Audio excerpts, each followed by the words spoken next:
This is the Demilitarized Zone, or DMZ. Here in the DMZ. The demilitarized zone between North and South Korea. In today's video, we're visiting the DMZ, or Demilitarized Zone, in South Korea. This area is near the border of North Korea and South Korea. On this tour, we'll be visiting the Imjinggak Park, located 7 kilometers from the military demarcation line. It is now at the forefront of tourism related to the Korean War. We'll also be exploring the history of the Korean War and the relationship between North and South Korea. So come along with us as we visit the Demilitarized Zone in South Korea. We're on the DMZ tour to explore the life between South and North Korea and the war, and learn about the Korean War and how North and South Korea became separate. And so we are in Paju right now, which is a military city. Imjinggak Park. It has memorials to the war. It has statues. It has an old train. It really is supposed to be a place to imagine what reunification would look like between North and South Korea. After that, I know we have to go to the actual zone, the DMZ, where the soldiers will check our passports to make sure we say who we say we are. And then we're also going to get to explore the tunnel. We're going to see a village and go to an observatory where we'll get to look over and see North Korea. So we're really excited, curious to be here. We already learned a ton from our tour guide. She's really great. And we'll probably sprinkle a little bit of what we learned throughout this video.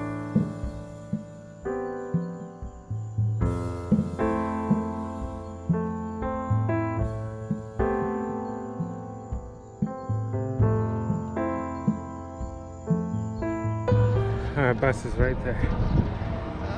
Our bus is there.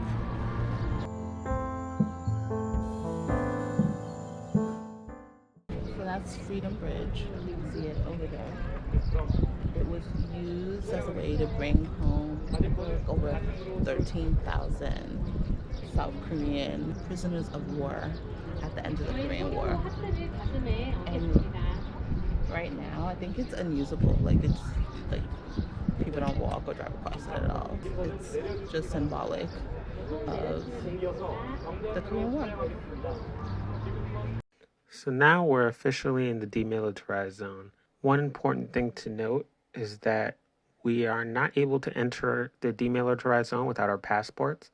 A guard entered the bus and made sure to check every single person on the bus for their passport. So that is something that you cannot forget to bring. What you think about the third tunnel? It was a long walk down. We went down one of 4 tunnels that they have. North Korea made tunnels to South Korea with the intention of a sneak attack. We just went down the 3rd tunnel, and it was a long walk downhill, about 350 meters, and it was at a 30-degree incline. And then we made it to the caves that they were blowing with dynamite. The North Koreans were blowing with dynamite. And it was very cramped and small and wet because when they were blowing the caves up with dynamite, they hit a water line. And that's how South Korea found out that they were digging these tunnels. So it was cold, it was wet, and it was exhausting, but it was it was really intense.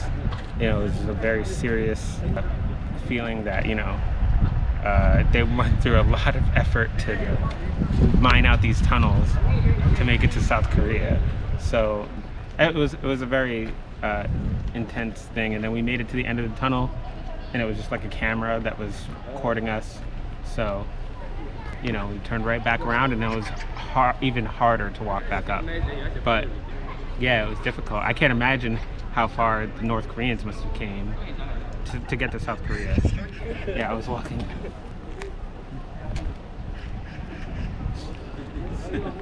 And Sean's only 5'6". I'm 5'9", okay? Sure. 5'10", on a good day. Anyway, so that was it. And now we've got a couple more DMZ things to do. There's another tour that they do, the JSA tour, that you go into the buildings that are on the border, and you get to technically cross into North Korea, but we're not doing that today. We're just doing the demilitarized zone. So, yeah. One thing that we did not say is that we weren't able to film in the tunnels because there were no phones and no video allowed in the tunnels. So that is why we had to describe them and act it out for you. This is an area next to the tunnels where there was koi fish and a little quiet area. And then we were off to the observatory. And in the observatory, there's an area where they talked about the attempts at unification between North and South Korea. You can see there's photos of Kim Jong-un and the South Korean president meeting. And throughout the years, the attempts at reunification, our tour guide, Kay, let us know exactly what was going on. She was a great tour guide. Highly recommend. There was also the meeting with Donald Trump in them. And then this is the view from the observatory, one floor up. This is the view from the observatory. And then we went to the roof of the observatory. This is where you can see North Korea from in the distance. So we went and got the binoculars and we saw some of the propaganda villages, as they call them. We could barely get a glimpse through the camera. This was by far one of the most interesting parts of our tour.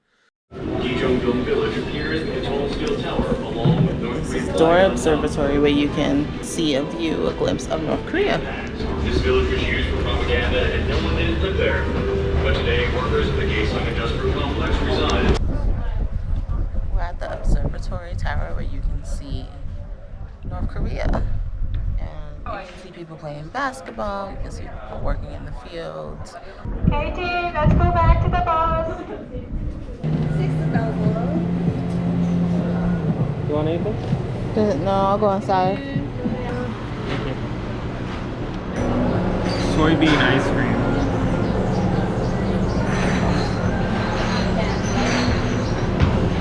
Pretty good. Drove through this bridge to go to North Korea. So this one, Unification Bridge and Ha Bridge. And anybody still remember the name of the river here? Imjingang River. Imjingang River. We've made it back to Seoul, the city center, from our, what I thought was a pretty good DMZ tour. What'd you think? It was a good tour. What was something that was a pro, and then something you wish we would have done? Or something you didn't think we needed to do? Maybe if it parked here. And I guess the pro was the observatory. The best view of where the South and North Korea border is. I did like the observatory. I wish that we could have seen like closer. Like we could have. I wish the observatory was closer to North Korea. And I like the tunnel too. It would have been interesting to see the other two tunnels. Well, 3 tunnels, to see what the difference was, to compare and contrast them. So now that we're back in Seoul, we're walking towards our hotel in hopes that we'll see something to eat, because we're also starving. Visiting the demilitarized zone was an eye-opening experience. Whether you're visiting Imjingang Park or the 3rd tunnel or the Dora Observatory, there's plenty for you to see the demilitarized zone and plenty to learn about the history of the Korean War and the relationship between South Korea and North Korea. Stay tuned for our next video. Make sure to like, comment, and subscribe.